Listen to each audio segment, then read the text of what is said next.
매번 제가 방문할 때마다 불러주시고 세우셔서 너무 감사합니다. 제가 재미있는 설교를 하는 사람도 아니고 네, 그런 사람인데 세우셔서 감사하고, 한국교회가 사실은 추락하는 비행기와 같다는 생각을 제가 합니다. 물론 뭐 사람들마다 다르게 느낄 수도 있겠지만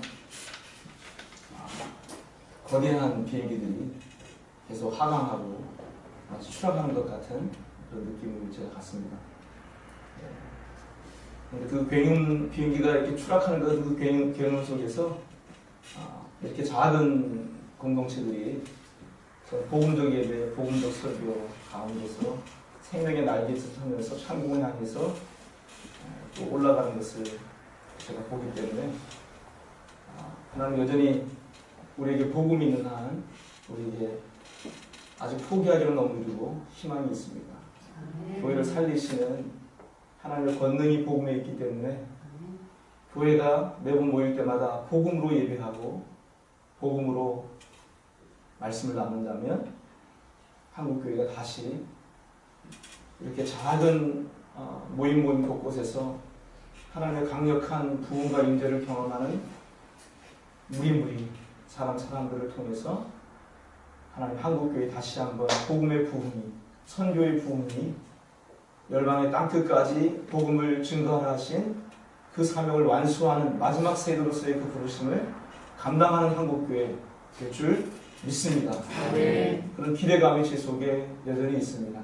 제가 그 하나님 부르심 안에 어느 정도 어떤 역할을 할지 모르겠지만 저도 제 선자리에서 하나님 이렇게 허락하신 자리에서 할 수 있다면 말씀으로 하나님의 사람들 교회를 섬기는 것이 저의 부르심이기 때문에 이렇게 여러분 앞에서 말씀을 전하는 것은 저의 영광이고 또 기쁨이고 특권입니다.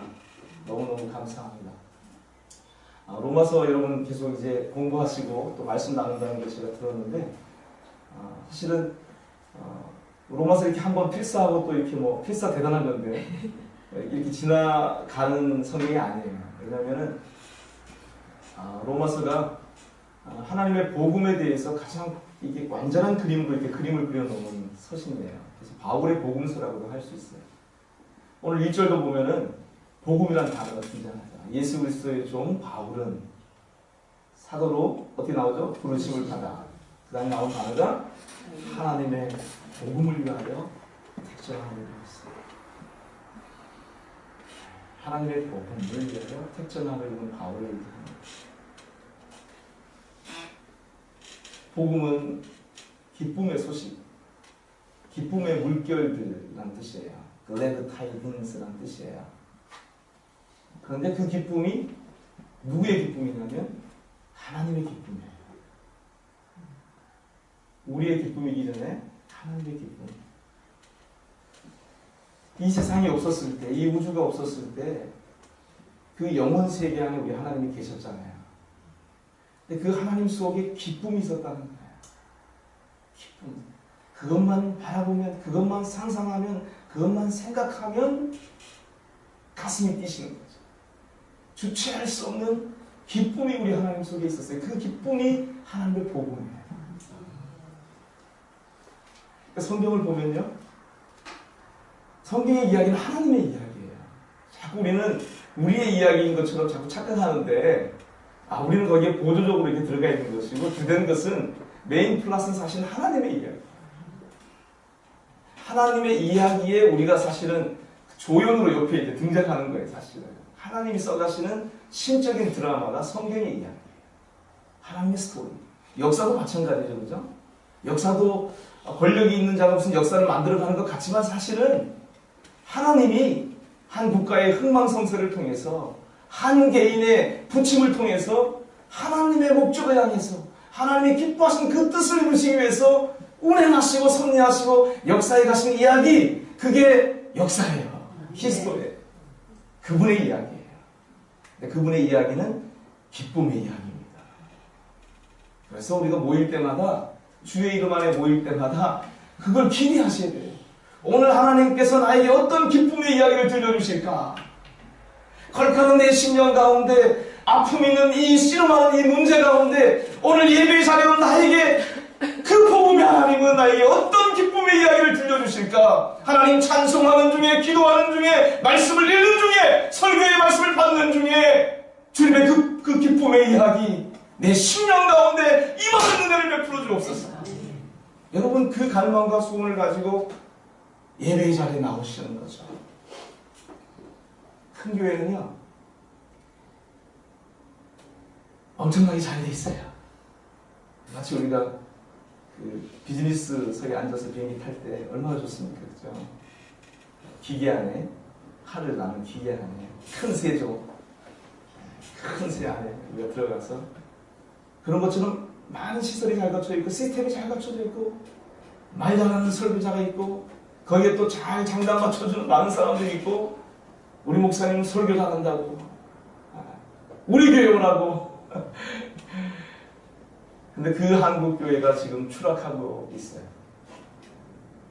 그래서 여러분, 그런 많은 시스템에 의해서 가는 구조보다는 한 사람 와서 이것이 나의 교회야. 내가 바로 교회지. 내가 바로 이 시간 하나님 앞에 굴복되고, 내가 이 시간, 이 예배 시간에 하나님의 기쁨의 이야기에 굴복당해져서 내 삶의 조건과 상황과 상관없이, 내 문제와 상관없이 그 기쁨에 사로잡혀서 기쁨으로 사는 이 한 주간 되어야지 라고, 나는 예배자입니다.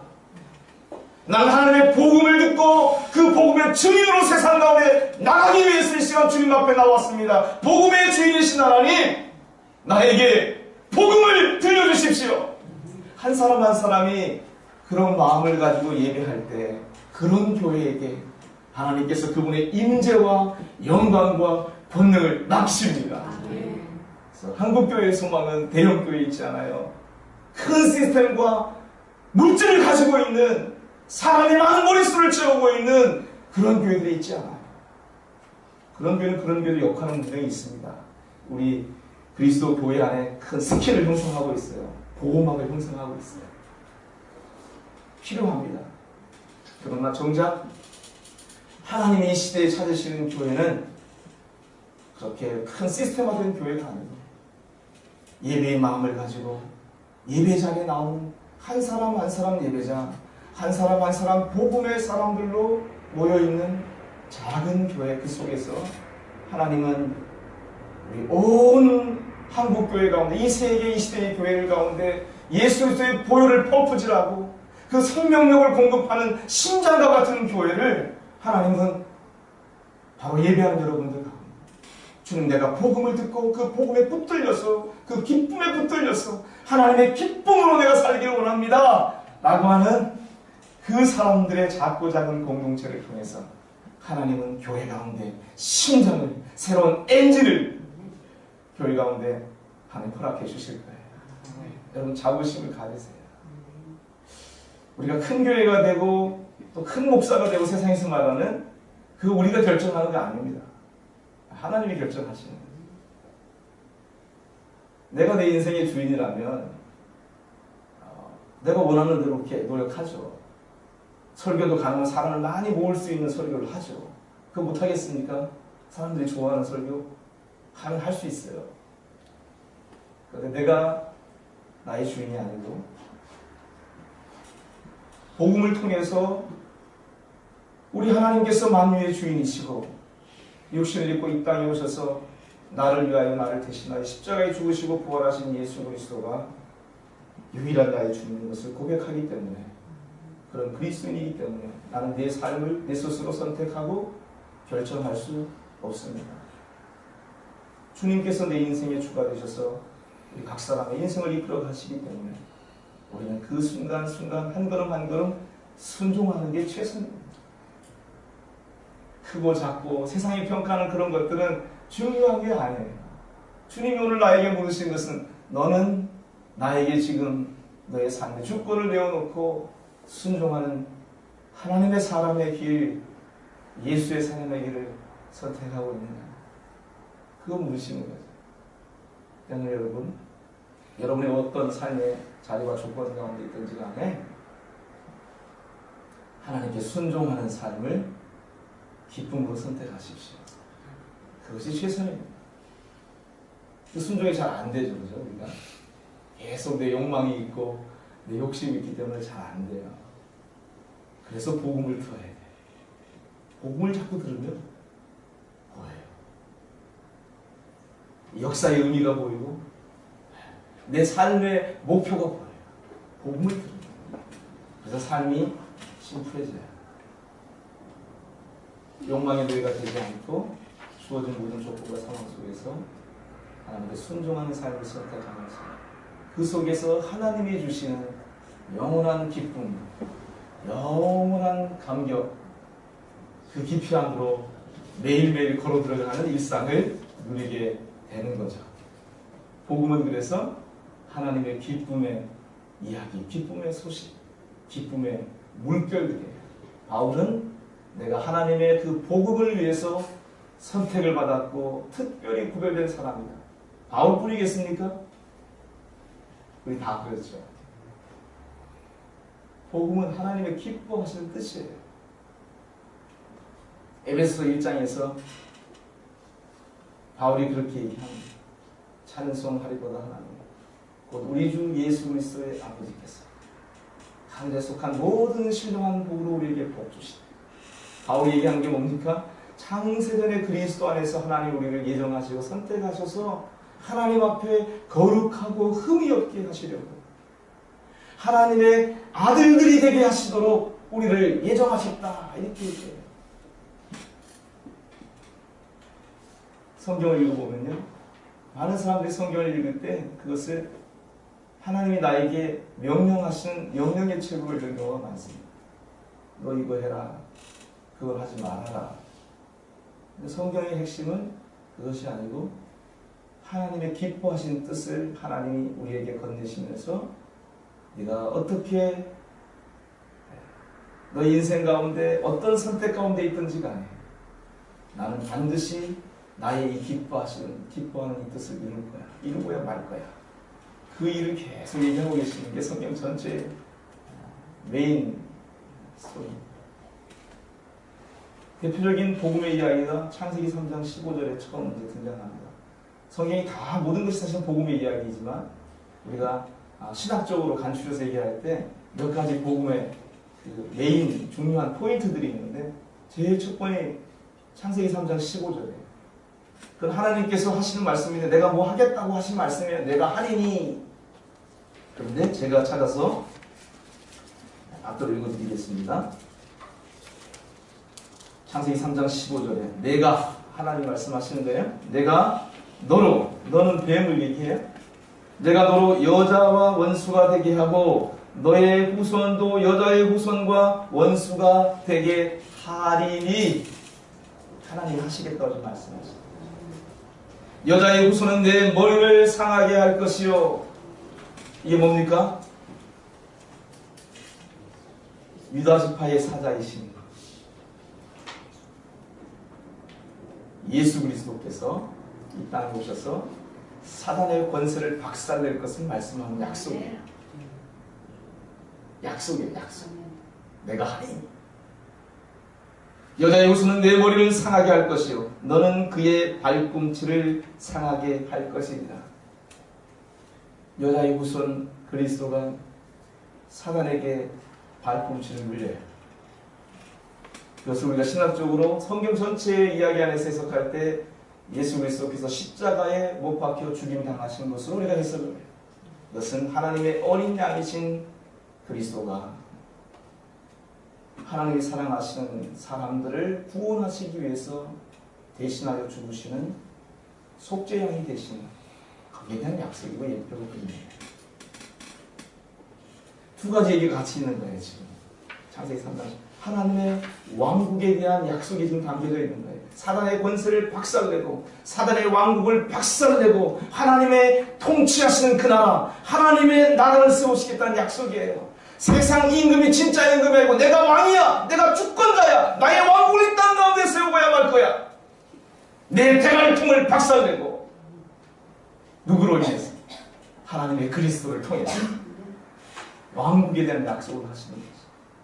그리고 그 뒷부분은 뭡니까? 죄의 권세에 종노릇하는 그 인간들을 용서하시기 위해서 회복시키시기 위해서 속량하실 속죄양에 대한 약속을 하고 계신 거예요. 구속에 대한 약속이에요. 창세기 12장에 가봅니다. 창세기 12장에 가보면 또 물론 노아의 언약도 있지만 건너뛰어서 창세기 12장에 가보면 또 하나님이 많은 민족으로 지금 흩어졌어요. 바벨탑 이후에 전체 인류가 70종족으로 대표되는데 흩어졌어요. 육지에 사는 사람, 산악에 사는 사람, 해변에 사는 사람, 종족들이 언어와 종족을 따라서 70부족이 기록되어 있는데 그 가운데 셈족속 가운데 하나님께서 아브라함이라고 하는 사람을 불러내신 얘기가 창세기 12장에 나옵니다.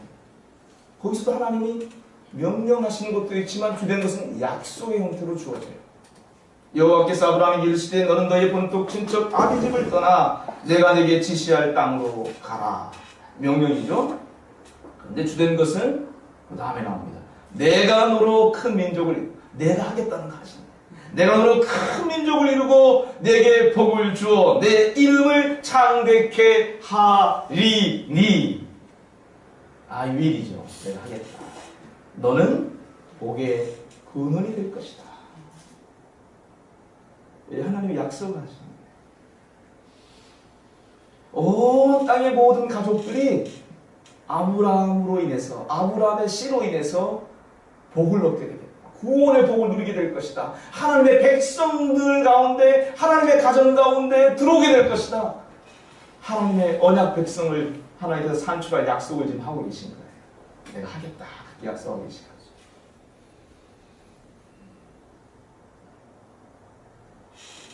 출애굽기 20장에 가보면 하나님이 민족 단위로 이스라엘 백성들을 이집트에서 탈출시키시죠.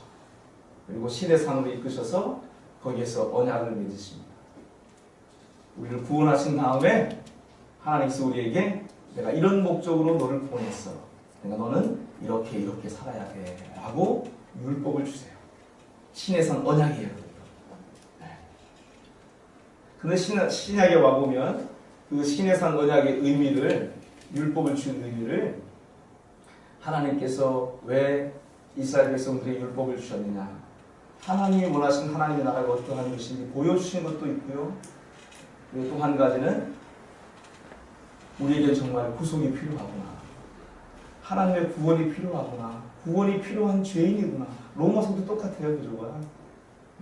17절까지 서론을 이제 얘기한 다음에 18절부터 3장 21절까지 쭉 정죄 아래 있는 인간, 구원이 필요한 인간, 복음이 필요한 인간의 상태를 쭉 설명하고 있는 거예요. 하나님께서 우리에게 언약을 통해서 율법을 나는 이러이러한 하나님이니까 너희는 이렇게 살아야 돼. 이것을 주신 목적과 이유는 뭐냐면 하나님의 은혜 없이 하나님의 공급하시는 도우심 없이 나는 하나님의 말씀대로 하나님의 요구대로 살 수 없는 연약한 인생이구나. 죄인이구나. 이것을 깨닫고 구원하신 하나님 앞에 두 손 들고 나오도록 하기 위해서 율법을 주셨다고 바울이 그렇게 해석하는 거죠. 왕에 대한 언약이 다윗 언약에서 다시 확증돼요. 사무엘하 7장인가요? 거기에 가보면 나단 선지자를 통해서 나는 백향목궁에 거하는데 우리 하나님의 집은 여전히 저 천막 속에 있구나 하면서 하나님의 집에 대한 하나님의 거처 하나님이 안식하실 장소에 대한 열망이 다윗에게 있었어요. 하나님 그 마음을 기쁨으로 받으시고 그에게 영원한 다윗 언약을 맺으세요.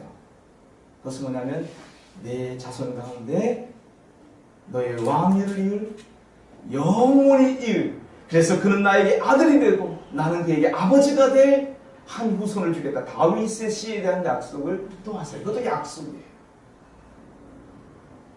하나님의 백성들에 대한 약속이 아브라함 언약에 담겨져 있다면 그 하나님의 백성을 통치할 왕에 대한 약속이 다윗 언약 가운데 담겨져 있어요. 신약으로 와볼까요? 마태복음 1장 1절에 아브라함과 다윗의 씨 예수 그리스도의 계보라. 구약 전체를 요약한 말이 거기에 다 들어있는 거예요. 예수 그리스도 누구시느냐? 바로 우리를 구속하시는 하나님의 그리스도이시고 예수 그리스도는 누구시느냐? 우리의 왕 중의 왕이시고 만주의 주가 되시는 그리스도이시다. 이것들을 아브라함의 씨, 다윗의 씨, 예수 그리스도 이렇게 지금 신약에서 시작하고 있는 겁니다. 그래서 오늘 로마서 1장을 봤을 때도 그 하나님의 기쁨의 이야기가 한 인격에게로 집중돼요. 하나님의 모든 그 기뻐하시는 뜻이 우리 여러 가지로 표현할 수 있어요. 하나님의 왕국으로 표현할 수도 있고, 하나님의 사랑으로 표현할 수도 있고, 하나님의 영광의 목적이라고 표현할 수도 있고, 다양하게 우리가 표현할 수 있어요. 그런데 그 모든 하나님의 목적이 한 곳으로 집중되는데, 그 집중되는 그 하나가 누구냐? 바로 그의 아들이라는 거예요. 로마서 1장 오늘 읽었잖아요. 우리가 같이. 이 복음으로 말하면 그게 나오죠? 이 복음은 하나님이 선지자들로 말미암아 그의 아들에 관하여 성경에 미리 약속하신 것이라. 하나님의 그 기뻐하신 뜻이 다 한 분에게로 집중되는데 바로 그 한 분이 누구냐면 사람으로 이 땅 가운데 오셔서 사람 중에 일으켜주셔서 그 사람을 구원하시고 성량하시고 그 사람을 다스리실 하나님의 그리스도. 근데 그 그리스도는 누구냐면 바로 우리 언어로 표현하는 게 하나님의 아들이라는 표현을 하는 거예요. 보이지 아니하시는 그 하나님이 사람 중에 육신의 모양을 입고 오셨다는 거예요. 그래서 그 하나님의 아들 이렇게 표현하는 거예요.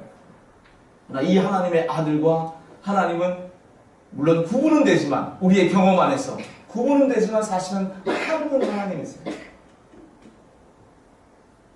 삼위일체에 대한 어려운 공부가 있잖아요. 교회 안에. 그래서 좀 복잡하고 어려워서 설명하기가 쉽지 않지만 아들이라는 표현은 하나님 그분이 보이지 아니하신 하나님이 이 사람 중에 보이는 모습으로 오신 유일하신 분이라면서 표현하는 언어가 상징이 하나님의 아들이라는 표현이거든요. 하나님의 모든 기뻐하신 뜻, 그분의 영광, 그분의 왕국, 그분의 사랑의 모든 총집결점이 어디냐면 그분의 아들이에요. 성경 전체 얘기는 그분의 아들에 대한 약속과 그 약속에 대한 성취예요. 그게 복음의 내용이에요. 오늘 우리가 특별히 믿음과 삶, 믿음과 행함에 대한 문제로 한국교회가 몸살을 앓고 있습니다. 목소리가 좀 다 다르죠. 강조점이 다 다르고. 제가 오늘 어느 정도까지 하나님께서 그 부분에 대해서 저에게 주신 것들을 풀어낼지는 모르겠어요. 그러나 여러분 기억하십시오. 우리의 존재 자체가 삶입니다. 존재하는 것이 삶이에요. 존재에 충실하면 그 존재 자체가 삶이 되는 거예요. 물론 역으로도 가능해요. 어떤 사람은 또 역으로도 얘기해요. 그래도 삶이 중요하다. 이 삶을 강조해야지 그 삶에서부터 우리가 존재에 대한 그 의미와 이것들을 확인할 수 있지 않느냐. 그래서 이게 좀 복잡해요. 사람의 자기의 경험에 따라서 어떤 사람은 이 비잉을 강조하면서 복음을 많이 강조하고 그러니까 여러분 받아들이실 때 그 맥락을 잘 이해하시고 내 안에서 성령께서 공명해 주시는 것만큼 진리로 취해야 되는 거예요. 그래서 오늘 제가 나누는 말씀은 어떤 분한테는 공명이 돼서 아 그렇구나 그럴 수 있지만 어떤 분한테는 글쎄 이럴 수도 있어요. 진리는 그렇게 하나의 컨셉이나 개념으로 이렇게 딱 우리에게 주어지는 게 아니고 살아있는 한 인격, 하나님 그분 자신이 우리 주님 자신이 진리이기 때문에 그런 거예요. 사람도 여러 명이 있는 것처럼 그죠? 복음은 하나님의 복음은 그의 아들에 관해서 하나님이 약속하신 거예요. 그럼 보십시오 여러분. 우리가 성경의 모든 말씀을 명령으로 우리가 이해하면 그 성취는 누구한테 달려 있습니까? 명령하신 사람한테 달려 있어요? 명령 받은 사람에게 달려 있어요? 명령 받은 사람에게 달려 있는 거예요. 그 관점을 취하게 되면 우리가 자꾸 내가 뭐 해야 되는 거 강조할 수밖에 없어요. 그런데 자세히 성경을 보면요. 성경이 전체의 하나님의 이야기는 하나님이 시작하시고 하나님이 완성하실 것을 말씀하고 있어요. 약속의 형태로 주어져 있어요.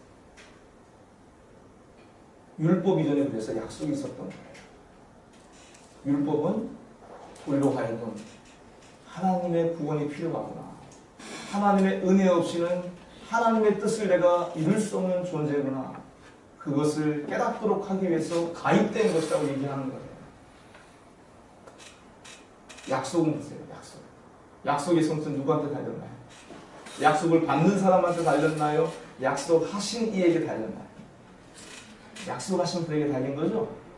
성경이 그런 약속이다. 그의 아들에 관하여 선지자들로 말미암아 성경에 미리 약속하신 것. 그게 복음이에요. 근데 그 아들이 누구라는 거예요? 이 아들로 말하면 육신으로는 다윗의 혈통에서 나셨고 다윗의 시다는 거죠. 우리의 왕으로 이 땅에 오신 다윗의 시다는 거죠. 그리고 성결의 영으로는 죽은 가운데서 부활하여 능력으로 하나님의 아들로 선포되셨으니 곧 우리 주 예수 그리스도시니라. 아멘. 이게 성경 전체의 핵심 내용입니다. 많은 것들을 여러분 성경에서 우리가 아는 게 중요한 게 아니고요. 이 한 가지를 아는 게 중요해요. 예수 그리스도. 예수님이 그리스도이심을 아는 것이 복음이에요. 근데 우리한테는 지금 많은 오해들이 있어요. 오히려 많은 것들을 배웠기 때문에 주워 들었기 때문에 복잡해져 있어요. 여러분 예수를 믿으십니까? 그리스도를 믿으십니까? 네? 다 믿는다 그러겠죠, 머릿속으로는. 그런데 많은 사람들이 예수를 믿습니다. 그리스도는 조금 제껴놓고 예수 믿어서 내가 천당 간다 이렇게 믿고 있습니다. 이게 보통 우리 지금 교회들의 복음의 이해입니다. 사형리 가지고 이제 복음 듣고 예수님을 주님으로 내 마음속에 영접해서 구원해서 나는 이제 죽으면 천국 간다. 예수 천당, 불신지옥. 틀린 말은 아니죠. 근데 복음의 내용은 뭐냐면 이 예수가 그리스도다. 이게 복음의 핵심 내용이에요. 그리스도가 뭔지를 알아야 돼요. 그래서 기름 부음 받는 자, The Anointed One, 하마시아흐, 토크리스토스, 그리스도. 하나님의 기뻐하시는 그 뜻을 위해서 그 뜻을 이루시기 위해서 하나님이 구별하여 약속해 오신 한 분이에요. 그래서 정관사가 앞에 붙어요. 하마시아흐, 더 메사이아, 더 세비얼 딱 붙는 거예요. 유일하신 한 분이에요. 기름 부음 받은 사람 많았거든요. 역사 속에.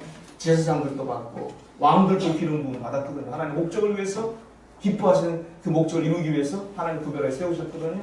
그런데 그 모든 예표적인 인물들을 통해서 하나님 약속하신 한 분이 있는데 그분이 바로 아브라함의 씨, 다윗의 씨, 여자의 씨로 오시는 그리스도예요. 그리스도. 사실은 예수님이라고 하는 그 이름 안에는 뭐가 있냐면요, 여호와가 구원하신다 이런 뜻이에요. 하나님 나 구원하신다. 예수 믿는다는 것은 여호와가 나를 구원하신 것을 믿는 거예요. 예수가 하나님인 걸 믿는 거예요, 사실은. 그래서 예수 믿어서 나는 저 용서받고 죽으면 천국 간다. 그게 복음의 가장 베이직한 내용이죠. 그리스도를 믿는 것은 이 예수가 그리스도라는 얘기는 이게 참 우리 거꾸로 돼 있어요. 예수님 얘기하면 사람의 이름으로 예수를 많이 얘기해요. 인성을 강조할 때 예수. 그리스도 그러면 이제 신성의 어떤 걸로 그렇게 오리엔테이션이 돼 있습니다. 신학적으로 많은 사람들이. 근데 성경을 보면 그리스도는 사실은 뭐냐면요, 구원자인데 그 구원자는 하나님이 여자의 씨, 아브라함의 씨, 다윗의 씨 다 뭡니까? 사람 중에 하나님이 세우시는 분을 얘기해요. 어떻게 보면 인성에 대한 대표적인 호칭이기도 해요. 물론 예수님은 사람의 이름이기 때문에 그 인성과 연결되기도 하지만 그리스도는 그분이 하신 일과 관련돼서 쓰는 호칭이기 때문에 우리가 또 신성과 연결하기도 해요. 그러나 성경 전체 하나님 약속의 맥락에서 보면 그리스도는 사람으로 이 땅에 오셔서 사람 중에 이렇게 세워져서 우리의 왕이 되실 분을 약속하는 거예요. 얘기하는 거예요. 오늘도 저기 팔레스타인에 가보면 중동 땅의 이스라엘 사람들은 이 히브리 바이블이 약속하고 있는 다윗의 씨를 대망하고 기다리는 사람들이 있습니다. 그들이 기다리고 소망하는 그리스도는 메시아는 누구냐면 그들 가운데 일으켜져서 열방을 다윗의 보좌에 앉아서 열방을 통치할 메시아를 얘기하는 거예요. 정치적인 메시아인 거예요. 예수님 당시도 그랬잖아요. 예수님 당시 유대인들의 메시아 사상이 어떤 거였어요? 로마 제국의 압제로부터 우리를 해방시킬 정치적 메시아를 고대했었잖아요. 근데 우리가 복음의 그림 안에서 보니까 그 그리스도는 한 번 오시는 게 아니라 두 번 오시는구나. 그죠? 첫 번째 오심을 통해서 인류의 모든 죄악의 문제, 사단의 모든 권세를 다 처리하시고, 그리고 이 땅 가운데 죄 용서함을 받고 하나님의 자녀가 되고 백성이 된 사람들의 회개와 믿음과 순종의 삶을 통해서 이 땅 가운데 하나님의 백성이 준비되고, 이 땅 가운데 예수 그리스도의 공동체 몸이 예비가 되면, 신부가 예비가 되면 두 번째 다시 오시겠다고 하는 그 약속대로 오셔서 만유를 회복하고 통치하실 것. 우리는 그렇게 이제 이중적으로 이렇게 오시는 것들을 우리가 이해하잖아요. 유대인들은 당시에 예수님이 정치적 메시아인 것을 기대했던 거예요. 그래서 십자가에 못 박는데 그게 앞장섰던 것이죠. 지금 그래서 이스라엘 땅에 가보면 여전히 이스라엘 사람들은 다윗의 후손을 내망합니다. 정치적인 메시아를 본다. 오늘 이 땅에 교회가 놓치고 있는 것이 바로 무엇입니까? 예수 믿어서 구원받아서 천국 가는 것은 있는데 그 예수가 바로 그리스도이시다. 예수가 바로 오늘 이 땅 가운데 불의와 왜곡된 이 질서 가운데 예수 그리스도의 이름으로 우리가 기도할 때 죽은 자를 일으켜 세우고 병든 자를 고치고 귀신에게 눌린 자를 자유케 하는 이 땅 가운데 샬롬의 통치를 임하게 하시는 그리스도이신 것을 오늘 이 땅의 교회는 지식적으로 붙들고 있을지 모르게 약해요. 그게 예수가 그리스도라는 믿음이 약해요. 그래서 예수 믿고 죄 용서 받고 구원받아서 천국 가는 것만 붙들고 있는 거죠. 오늘 또 내 삶 가운데 문제를 만났을 때, 문제 있는 사람을 만났을 때 내 마음 속에 살아계신 이 그리스도가 모든 것을 이기고 다스리는 왕 중의 왕이시여. 그 문제를 향해서, 나를 가로막고 있는 산을 향해서 산아 들려 바다에 빠치어질지어다, 이렇게 할 수 있는 게 예수 그리스도를 믿는 사람이거든요. 오늘 우리는 죽은 다음에 천국 가는 데가 믿음이 있는데 예수가 그리스도다. 예수가 하나님의 그 기뻐하신 것을 완전히 다 이루셨고, 오늘도 내가 믿음으로 예수 그리스도의 이름으로 나아가면 질병을 이길 수 있고, 심지어는 사망에 대해서 더 이상 두려워할 필요도 없고, 우리 공동체 가운데 정신병 걸린 사람이 와도 그걸 짐스러워하는 것이 아니라 우리 공동체 가운데 하나님이 기회를 주셨구나. 그리스도가, 구원자이신 그리스도가 오늘 우리 공동체로 하여금 이 질병을 통해서, 이 귀신 들린 자를 통해서 그리스도의 구원하시는 능력을 경험하게 하시려고, 어디서 죽어서 가는 하늘나라 말고 오늘 지금 여기 이 땅에서 그 일을 하시려고 우리에게 이 선물을 주셨구나. 고난과 문제를 부담으로 끌어안는 것이 아니라 어떻게 해요? 예수 그리스도의 이름을 붙들음으로 말이야 믿음의 기회로 붙드는 거죠. 그런 공동체가 이 땅에서 그리스도의 구원하신 능력을 경험합니다. 예수가 그리스도이시다. 초대교회 초기에 그리스도인을 고백했던, 모일 때마다 피차 공면하고 가르쳤던 한 가지 이야기, 그게 바로 뭐냐면 예수가 그리스도이시다. 너희가 십자가에 못 박혀 죽인 이 예수를 하나님이 다시 살리셔서 우리 주님이 되게 하셨고 우리 그리스도가 되게 하셨다. 이게 처음 부활하신 주님을 만난 믿음의 백성들이 모일 때마다 주님의 죽으심을 선포하는 떡을 떼면서 나눴던, 서로 피차 가르치고 권면했던 복음의 기쁨의 이야기였어요. 주님이 죽으셨다. 주님이 나를 위하여 죽으셨다. 근데 그 죽으심이 담고 있는 엄청난 하나님의 신비, 복음의 놀라운 약속의 성취, 그것들을 계속 궁구하고 탐구하고 계속 나눴던 거예요. 그래서 예수님의 죽으심 안에서 도대체 하나님이 어떠한 일을 누셨느냐? 거기에 놀랐던 것이 초기교회 성도들이에요. 오늘 우리는 거기에 집중하셔야 합니다. 예수 그리스도, 그분의 죽으심과 부활 안에서 도대체 하나님이 무슨 일을 행하셨는지 거기에 집중하셔야 합니다. 많은 제자 훈련을 하고 많은 프로그램들을 하지만 그 많은 것들로 많은 지식은 쌓였는데 정작 한 가지 꼭 알아야 돼. 예수가 그리스도이시다. 이거 모르고 있는 삶의 어떻게 되죠? 복음의 능력들이 나타나지 못하는 거예요. 세상 사람들이 질병을 대하는 태도랑 세상 사람들이 삶의 문제를 대하는 태도랑 믿는 자들의 태도가 별반 차이가 없게 되는 거죠. 사랑하는 여러분, 예수님이 그리스도의 이 진리 안에서 부활하신 주님이 십자가에 못 박혀 죽으실 때 도대체 하나님이 무슨 일을 행하셨는지, 그 고난 가운데 하나님이 행하신 놀라운 신비가 과연 무엇인지, 어떻게 그 죽음 안에서 하나님의 기뻐하시는 뜻이 다 이루어졌는지, 그것들을 계속 집중하는 것이 성도의 삶이고 크리스찬의 모임의 의미였어요. 계속 모일 때마다 그 중심에 뭐가 있었냐면 떡을 떼는 것이 있었어요. 주님이 죽으셨다.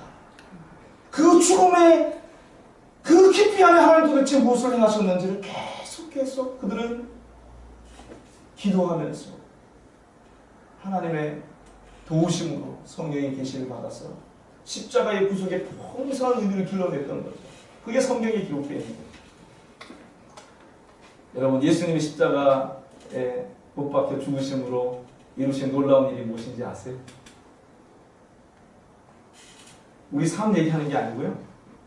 우리 삶은 지금 문제가 많으니까 우리 삶을 얘기하면 이게 많은 설교들이 자꾸 우리 삶의 얘기를 갖고 하려고 하니까 어려워지는 거예요.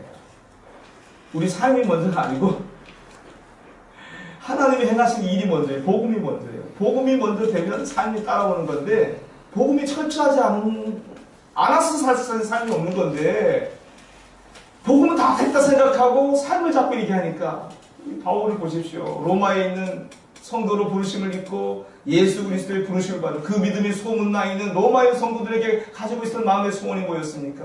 자기가 가지고 이 복음의 신령한 은사를 나누어줘서 지금 안팎으로 흔들리고 있는 로마에 있는 성도들을 내가 견고하게 해주고 싶었다. 어떻게 하든지 너희에게 나아갈 좋은 길을 얻기를 원했던 것은 너희에게도 복음 전하기를 원한다. 그렇게 얘기하잖아. 오늘 우리에게 그게 필요하거든요. 복음은 그냥 예수 믿을 때, 구원받을 때 그 순간만 필요한 게 아니에요. 복음이 교회를 낳아요. 교회를 교회되게 하는 것은 많은 삶과 많은 윤리적 가르침에 있지 않고 복음이 복음되게 하면 교회는 계속 양육받고 복음의 진리로 자라가서 이 세상과 다른 종류의 공동체, 보이지 않는 하나님 나라를 보여줄 수 있는 그런 공동체로 세상 가운데 드러날 수밖에 없어요. 왜? 보는 것을 따라가는 사람들이 아니니까. 예수의 죽으심 안에 하나님이 주신 그 놀라운 복음의 영광이 붙들려서 다른 길을 선택하는 사람들이거든요. 여러분, 예수님의 죽으심 안에서 하나님이 무슨 일을 행하셨나요? 이건 기쁨의 이야기입니다. 세상적으로 봤을 때는 십자가에 못 박혀 죽은 것은 수치고 패배고 부끄러움이잖아요. 우리는 그렇게 살고 싶지 않잖아요. 그런데 하나님은 이 수치의 십자가, 모욕받는 십자가, 패배와 같은 이 십자가를 통해서 가장 위대하고 가장 놀라운 하나님 마음에 영원전부터 가지고 계셨던 갈망과 꿈과 목적과 소원을 이루셨단 말이에요. 아멘. 다 이루었다 주님이 말씀하셨어요. 아멘. 뭘 이루셨나요? 객관적인 사실이에요. 내 삶을 얘기하면 이건 주관적인 거는 흔들리고 잘 어려울 수 있어요. 헷갈릴 수 있어요. 근데 성경은 지금 객관적인 사실을 얘기하는 거예요. 하나님의 사실을 얘기하는 거예요. 하나님이 십자가에 달려 죽으신 하나님의 그리스도 예수 안에서 무엇을 행하셨느냐?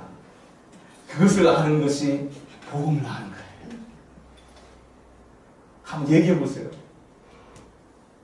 얘기해 보세요. 제 설교가 좀 어려우신가요? 이런 설교 많이 안 들으셨을 거예요. 그래서 어려우실 거예요. 그런데 이게 그리스도인이 계속 알아가야 돼요. 집중해야 될 한 가지 복음의 집. 시간이 많이 됐습니다. 다 못했는데 많이. 정말 중요한 얘기를 해야 되는데. 무슨 문제가 해결됐죠? 예수님이 십자가에 죽으시면서 뭘 해결하셨죠? 제일 중요한, 우리가 와닿는 게 죄 문제 해결하셨죠. 죽음의 문제 해결하셨어요. 사망을 해결했어요. 사망이 십자가의 그 죽음 안에서 죽임 당했어요. 사망의 내 일생 종노릇한 우리를 위해서 주님이 자유케 하셨어요. 십자가의 그 죽음을 통해서. 죄 문제 해결했어요. 죄 때문에 오는 인생의 결과들이 뭡니까? 사망이기도 하지만 우리 일생에 사는 삶 가운데 그 사망의 영향으로 나타나는 게 질병, 저주, 가난, 불화, 다툼 뭐 이런 많은 거 있죠? 모든 문제 다 포함해. 죄로 인한 거예요. 다 모든 문제가. 그런데 하나님의 이야기는 뭐냐면 나의 아들 그리스도 예수의 죽음 안에서 내가 이 세상에 죄로 인한 모든 저주, 모든 문제, 심지어는 모든 문제의 종착인 사망까지도 내가 다 심판하고 끝냈다, 해결했다. 심지어는 사단까지도 내가 정죄하고 심판하고 해결했다.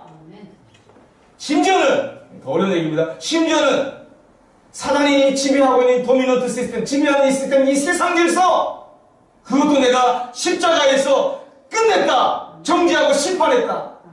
어렵습니다. 그래서 이게 세상이 끝났어요. 우리가 살고 있는 이 세상이 지금 돌아가잖아요. 근데 하나님의 사실에서 사단이 임금 노릇하는 이 세상 질서도 이미 정죄하시고 심판하셨어요. 그래서 어떻게 해요? 우리가 뵙티즘 받는 게 뭐예요? 이 세상에서부터 나오는 거. 이미 정죄받고 심판받은 세상이기 때문에 이 세상에 속했던 내가 어떻게 해요? 예수 믿음으로 이 세상에서 나와서 하나님의 교회 안으로, 가정으로 들어가는 수속이 뵙티즘이에요.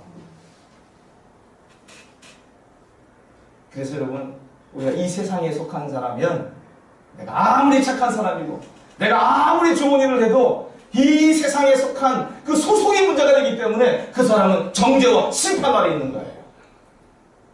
그래서 오늘 또 주님은 그 세상 가운데서 이 복음의 기쁜 이야기를 통해서 내가 다 이루었다, 내 약속한 것을 내 아들 그리스도 안에 다 이루었으니까 그 세상이 너의 소속이 더 이상 아니야. 그럴 필요 없다. 사단에게 더 이상 종도할 필요 없다. 죽음을 더 두려워할 필요 없다. 질병도 너희가 다스려 이길 수 있는 권능과 권세를 내가 너에게 줄 수 있게 되었다 하고 세상 가운데서 불러내시는 거예요. 에클레시아, 바깥으로 불러내는 그 교회되게 하시는 거예요. 여러분, 그것을 계속 깊이 알아가는 것이 주님을 알아가는 거예요. 어떻게 죄가 끝났지?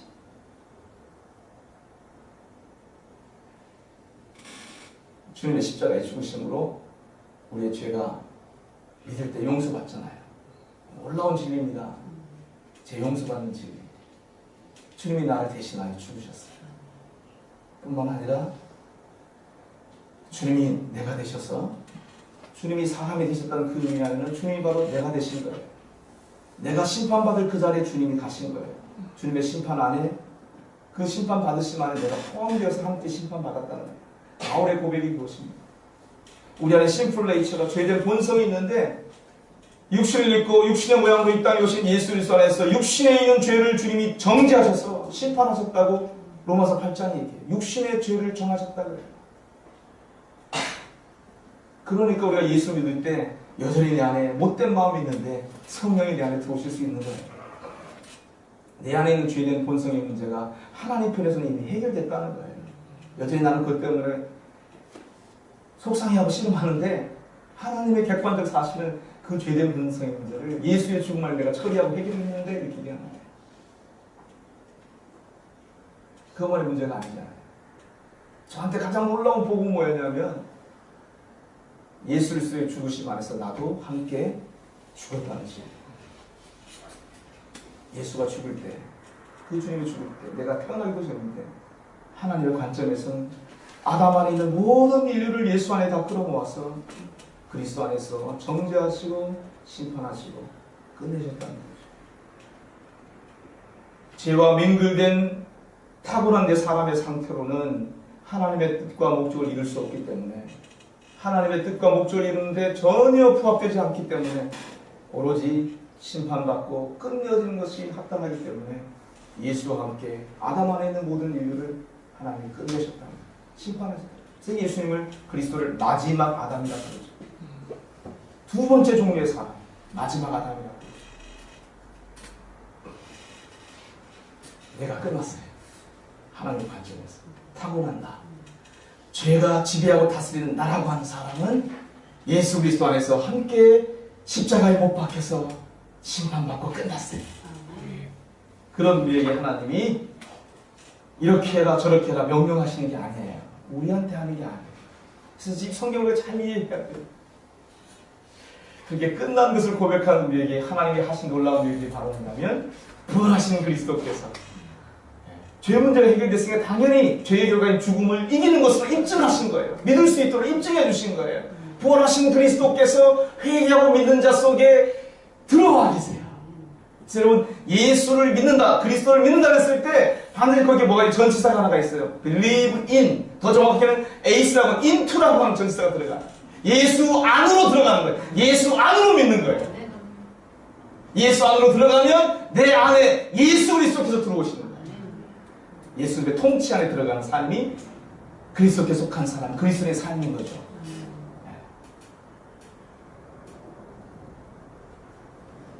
내가 끝났기 때문에 이제 하나님의 요구를 이룰 수 있는 하나님 그분 자신이 하나님의 그리스도로 성령을 통해서 우리 안에 들어오신다는 거예요. 그래서 내 안에 계신 이 그리스도를 계속 우리가 지적으로 그냥 이해하는 것뿐만이 아니라 내 자신을 투신해서 던져서 그리스도는 날마다 내 삶의 주권을 내어드리면서 나아갈 때 그리스도와 내가 자꾸 연합이 되는 거예요. 성령님이 하신 일이 그 일이에요. 주님을 사랑하고 의지할 때마다 성령님은 우리를 믿음으로 그리스도의 죽음과 연합되게 해주세요. 믿음으로 그리스도의 부활과 연합되게 해주세요. 그게 17절에 나타난 말씀이에요. 복음에는 하나님의 의가 나타나서 믿음으로 믿음에 이르게 하나니 오직 의인은 믿음으로 말미암아 살리라 한 것 같습니다. 그리스도의 행함, 하나님 어디서 나오느냐? 타고난 내가 만들어내는 삶을 얘기하는 게 아니라는 얘기를 하는 거예요. 믿음의 결과라는 거예요. 믿음의 결과. 뭘 믿는 거예요? 하나님의 방법을 믿는 거예요. 하나님의 방법이 뭡니까? 그리스도예요. 그리스도가 어떻게 하나님의 뜻을 이루셨나요? 죽음과 부활로 이루셨어요. 그래서 죽음과 연합될 때마다, 그리스도의 부활과 연합될 때마다 우리를 통해서 우리 안에 계신 하나님께서 내 시간과 공간과 관계들 속에서 이루어 가신다. 이게 로마서 8장의 얘기예요. 율법이 육신으로 말미암아 육신의 연약함으로 말미암아 할 수 없는 것을 하나님은 하시나 하나님 내 안에 들어오셔서 내가 주님을 사랑하고 의지할 때마다 내 삶의 주권자 되신 그분이 내 삶을 이끌어 가심으로 말미암아 그리스도의 죽음 가운데 내가 참여하고 내가 죽는 거죠. 내 고집, 내 생각 이거 다 그냥 죽는 거예요. 죽고 어떻게 해요? 그리스도의 부활과 연합돼서 그리스도가 나를 통하여 사시는 삶으로 나아가게 된다. 그래서 여러분 이 삶 가운데 믿음과 행함을 얘기할 때 내가 육체적인 노력으로 하나님 말씀대로 살려고 하는 그 노력을 얘기하는 게 아니에요. 착각하시면 안 돼요. 성경에서 말하는 모든 복음 안에서 언약 안에 있는 명령들은 다 뭐냐면 내 안에 하나님이 새 생명으로 들어오셨고 그리스도가 내 안에 살아계시고 하나님의 은혜가 나를 지배하고 다스리기 때문에 너가 그 은혜와 떨어지지 않는 날, 너가 그리스도를 의지하는 날, 그리스도를 믿어드리는 날, 신뢰하는 날 네 안에 살아계신 그리스도께서 성령께서 너를 통하여 행하실 일들의 모습들이 이루어지는 것이란다. 약속이에요. 약속. 그렇게 여러분 이해하셔야 돼요. 그럼 이 약속을 우리가 누려가는데 정말로 필요한 실천들이 있습니다. 이거 믿음의 삶과 정말 중요한 믿음으로 우리가 살아가는 데 필요한 몇 가지가 있습니다. 첫 번째 기도의 삶이죠. 내 뜻 내려놓고 하나님의 뜻과 나를 날마다 정렬시키는 주님의 뜻과 일치시키는 매일매일 모여서 기도하는 거예요. 여러분 어느 분당에 예봉교회라는 교회가 있어요. 판교회. 예봉교회 은퇴 목사님인데 이 목사님은 합신 출신의 서울대학교 엔지니어 쪽에 전공하시고 인텔리신데 이분이 늦게 은혜를 받아 신학을 하셨는데 말씀 목회를 하시다가 말씀을 연구하는 중에 말씀에 붙들렸어요. 하나님의 말씀이 임했어요. 그래서 뭐 은사자는 아니에요. 하나님이 모든 질병을 이기고 다스린다는 이 복음의 진리를 붙들었어요. 그래서 교회에서 아픈 자들이 있을 때 교회적으로 함께 기도합시다. 말씀을 가르치면서 기도합시다 해서 뭐 안 낫죠. 맨 처음에. 그런데 계속 믿음으로 기도했는데 어떤 일이냐 그 교회에서 치유의 역사가 일어나요. 은사 때문이 아니라 믿음으로 기도했더니 일어나요. 아이를 못 낳는 가정이 있었는데 불신자였어요. 근데 기도했더니 아이가 생긴 거예요. 그래서 그 아이 이름이 예봄인데 예봄이 이제 여기 어디죠? 목동 쪽에 있다가 교회가 판교 쪽으로 옮겨가면 성도들 많이 또 떠나가고 뭐 그랬는데 그 예봄의 이름으로 교회 이름을 예봄이라고 바꿨대요. 그래서 이 합신 측에서 치유사역 이런 거 안 하잖아요. 말씀 강조하는 전통이니까. 근데 이 목사님이 이 목사님이신데 이 목사님은 합신 측의 목사님들 모아놓고 치유 세미나를 하고 계세요. 이건 누구나 다 성경의 복음 안에 담긴 약속이에요. 이 목사님만 특별하게 하는 게 아니에요. 바로 그 교회의 공동체도 이 복음의 진리에 붙들리면 경험할 수 있는 복음의 그 기쁨을 나의 것으로 경험할 수 있는 기도예요. 기도. 믿음으로 복음의 사실을 믿고 믿음으로 공동체가 함께 기도했더니 귀신 들린 사람이 고친 것 같고 병 걸린 사람이 간암 걸렸던 사람이 그냥 어느 순간에 안 믿는 사람이었는데 화장실에 갔더니 다 막 이렇게 나가면서 치유되고 먼 교회 얘기가 아니었어요. 우리 옆에 있는 일들이에요. 그냥 치유 세미나를 하고 계신다니까요. 공동체가 어떻게 이 복음의 진리 모든 질병에서 우리 연약하면서 주님이 우리를 속량하셨다. 이 진리를 믿고 공동체가 계속 기도하는 거예요. 그 진리를 붙들고 기도하니까 치유의 능력이 나타나더라는 거예요. 우리 모두에게 준 선물입니다. 사실. 그래서 기도가 중요한 거예요. 기도할 때 우리가 믿음으로 사는 모습이 나옵니다. 예수 믿을 때 우리에게 생명을 주셨는데 이 생명을 우리가 믿음으로 살아야 되잖아요. 오직 의인은 믿음으로 말미암아 산다 그랬잖아요. 믿음으로 사는 게 뭐냐? 기도로 사는 거예요. 기도로. 복음의 진리를 붙들고 기도하는 거예요. 내 능력이 아니라 하나님의 능력이 우리의 조건과 상황과 모든 것을 다스리도록 예수님의 이름으로 기도하는 거죠. 질병을 향해서 문제를 향해서 기도하는 거예요. 놀라운 특권이거든요. 기도가. 그 기도를 왜 안 하냐고요. 우리가. 나쁜 놈이죠. 우리가. 제 자신에게 하는 말입니다. 저도 이제 기도할 거예요. 말씀 묵상. 믿음은 어떻게 살아요? 이 생명은 어떻게 살아요? 이 생명은 먹어야 살잖아요. 먹어야 살잖아. 영적 양식이 있어야 되잖아요. 그게 말씀을 먹는 거예요. 믿음으로 사는 것이 행함이 어떻게 나오느냐? 기도와 말씀을 묵상하는. 또 한 가지 있어요. 누구를 만나든지 여러분 예수님이 얘기하시고 예수가 그리스도가 이 얘기해야 돼요. 집에서나 성전에서나 모일 때마다 예수가 그리스도에게 가르치기와 전도하기를 쉬지 아니하리라. 이게 여러분 되셔야 돼요. 네? 안 믿는 사람 만나도 예수님 아냐고, 너 예수님 믿냐고, 예수님 너의 구원자야, 예수 믿어봐, 이거 얘기할 수 있어야 된다는 거죠. 그게 영적 생명의 운동과 같은 거예요. 내 안에 영적 생명인데 영적 생명도 근력이 키워져야 되거든요. 근력이 안 키워지는 건 맨날 문제 만나면 하나님 안 계신가 봐 그러고 내 기도했는데 안 들어준다 그러고 나가 떨어지는 거예요. 많은 사람들 의심에 붙들려서. 그죠? 그런데 우리가 계속해서 근력을 키워가면 예수가 그리스도야. 예수님 우리의 구원자야. 너의 문제 걱정하지 마. 내가 기도할게. 예수님 너를 건져주실 거야. 우리 그 교회 같이 가서 같이 합심해서 기도하자. 문제 만나는 사람, 어려움 가운데 있는 사람들을 환영하셔야 돼요. 기뻐하셔야 돼요. 너 문제 있구나. 우리 교회 가자. 우리 같이 기도하면 너 문제 해결될 수 있어. 그게 전도예요. 우리의 근력을 키워가는 거예요. 또 한 가지 마지막 뭐가 있습니까? 예배예요. 예배. 인생을 사는 것이 즐거움이 있어야 되잖아요. 기쁨이 있어야지 인생 사는 맛이. 근데 우리 영적 생명의 기쁨과 즐거움은 뭐냐면 잔치하는 게 바로 예배. 예배는 잔치예요. 일주일 동안 내가 기도하고 말씀 묵상하고 예수님이 그리스도를 증거하며 살았더니 빨리 형제자매를 만나고 싶은 거예요. 만나서 야 내가 이번 주에 말이야 이런 사람 만났는데 내가 이런 일이 있었어. 예수님이 이렇게 해주셨어. 막 이거 하고 싶은 게 많은 거죠. 그러니까 주일날 모이는 거예요. 헤어질 줄 모르죠. 스포츠 얘기하고 뭐 정치 얘기하고 그러면서 막 또 티격태격 하면서 마음 상해가 얘기하니까 모이면 예수님이 행하신 일들 얘기하려고 목사님 설교는 좀 짧게 우리가 지금 하고 싶은 게 많으니까 나가고 싶은 게 많으니까 우리한테 시간을 좀 더 주세요. 이렇게 되는 거예요. 설교가 말이 너무 많은 게 문제고 제가 지금 말 많이 하는데 말이 너무 많은 게 문제예요. 여러분 기억하십시오. 설교자만 설교자가 아니고요. 여러분 전체를 하나님은 세상 가운데 복음의 설교자로 부르셨어요. Preaching the Gospel, 이게 전도라고 우리가 번역해서 그러는데 그게 복음을 설교한다는 뜻이에요. 목사님이 여기서 설교하는, 앞에서 설교하는, 여러분의 위임으로 설교하는 목적이 뭔지 아세요? 설교 잘해서 성도들 많이 모으려고 하는 게 아니에요.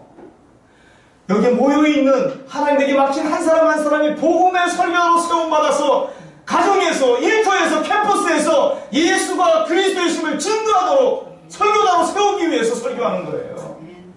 그냥 설교 잘해서 감동 있는 이야기에서 사람들 많이 모아서 먹고 살기 위해서 설교하는 게 아니라는 거죠. 말씀을 맺겠습니다. 로마서의 마지막 결론 16장 여러분 가보겠습니다.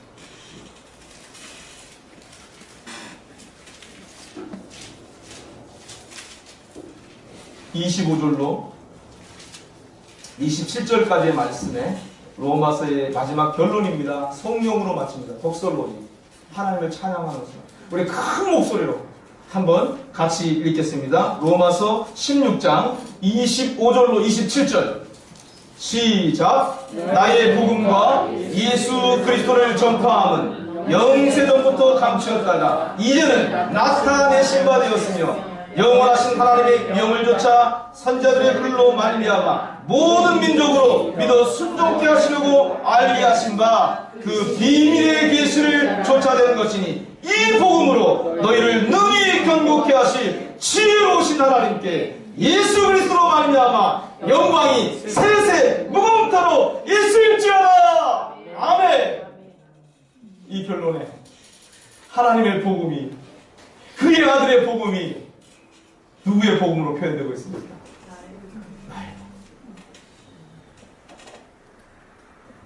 나의 복음이 될 수 있도록 여러분의 기도와 예배의 자리에서 하나님의 그 계시가 날마다 쏟아지도록 사모하는 마음으로 기도의 자리, 예배의 자리, 함께 공동체로 모인 자리를 사모하시면서 여러분 나의 복음으로 하나님의 복음을, 그의 아들 예수 그리스도의 복음을 경험하시는 여러분 모두가 되기를, 또 제가 되기를 간절히 소원합니다. 기도하겠습니다.